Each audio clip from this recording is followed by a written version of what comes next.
when I came in this shit. I might earn my special like Tabby little bitch. Straight up the rip, all my layers on drip. Alright, what's up, y'all? We doing the finishing badges tier chart for today. Pretty simple concept here. Gonna place all the finishing badges on a tier chart. Let's get into it. So for F tier, these are just the badges that don't work here. I got cross key score and teardrop in that category. Cross key score has never worked, and if you use fucking floaters in 2K21 and any 2K, something probably wrong with you. Alright, moving on. E tier, here we got Fast Break Finisher and Showtime. These badges are both effective with your takeover. So Showtime's like if you get a big dunk, that's gonna give your teammates takeover. Fast Break Finisher, if you're a big cherry picker, I guess it's alright, but they're not really that useful unless you have 30 finishing badges and you just want something to put on. Alright, let's go into D tier here. These are like very situational badges. So first off, I got Fancy Footwork. If this was 2K20, that badge would definitely be S tier. But, hop steps are broken this year. You're going to turn the ball over every time. I guess it's useful for Euro steps, but I don't really see much use in it. Next, we got Putback Boss. Putbacks are extremely hard this year. This badge doesn't really help your effectiveness. Basically, if there's no one in your way, you're going to dunk it without the badge. And if there's someone in your way, you're going to miss it with the badge. So I don't really see much of a use for that badge. And then I got deep hooks. See, a lot of people will say it's best badge in the game. They'll be hitting 20-foot hooks with it. But most people don't have post-scoring bigs or anyone that has a really high hook rating. So I don't see the use in that. Moving on, we have C tier. These badges right here are going to be effective depending on the build. So to start off, we got Giant Slayer. Giant Slayer, the reason I put it here is because the max effectiveness is only whenever someone's 6 inches taller than you, right? But most of the centers this year are 6'9" paint beasts. So unless you're 6'3" or shorter, you're not going to get the massive boost that you need.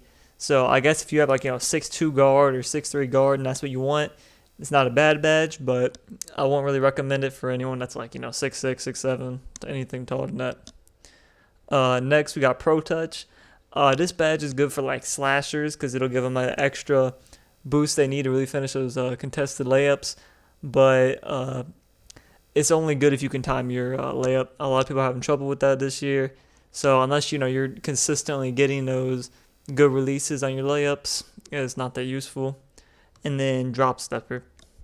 Drop Stepper is a pretty good basic badge to have for if you're a big guy, but it's only good if you have 15 plus finishing badges as a center. It's alright, if you know how to do the drop step move, it's pretty effective. It's just, most centers aren't playing back to the basket. Let's go on to B tier here. These are good for most builds. No matter who you are, you'll get some use out of it. Our first badge here is Consistent Finisher. Since a lot of people aren't used to timing the layups at all, they will get a lot of use out of this badge because it'll basically negate the negative effects of not timing. Back Down Punisher. That's a must-have badge for centers because anyone that has less strength than you, you'll just toss them out the way. Very easy to get back-to-basket scores with that badge. Next, I got Relentless Finisher. Y'all might be surprised to see that this year stamina is a really big issue. So if you're anyone that has to dribble the ball before they get to the rim, Relentless Finisher helps in that regard because you'll most likely be depleted on your stamina. That helps you make your layups when you're out of stamina. And then next we got Pick and Roller. Pick and Roller this year is a must-have if you are a screener because it gives you a boost on how quick you go from setting the screen to rolling to the basket. And I believe it also gives you a finishing boost if you are the Pick and Roller. Next, moving on to A tier. These are a must-have for most builds. And this badge, I put Acrobat. Acrobat is really useful because if you do not have it this year, you will not make reverse layups. On my point guard, I only get 4 finishing badges and 3 of them go to Acrobat because I want to be able to do reverse layups. So if you want to be able to do it, you got to have this badge. Next, Lob City Finisher. You don't really need this badge on Gold or Silver Hall of Fame. As long as you have it on Bronze, you'll have the ability to finish lobs at a pretty high rate. Everyone if you play Pro-Am, everyone on your team's got to have this badge unless, you're the point guard or whatever. So other than that, we go on to S tier. These are must-have for all builds. First off, contact finisher. Sure that wasn't too much of a surprise.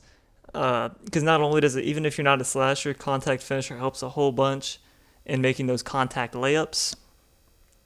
And if you are a finisher, that's literally the only way you can get contact dunks.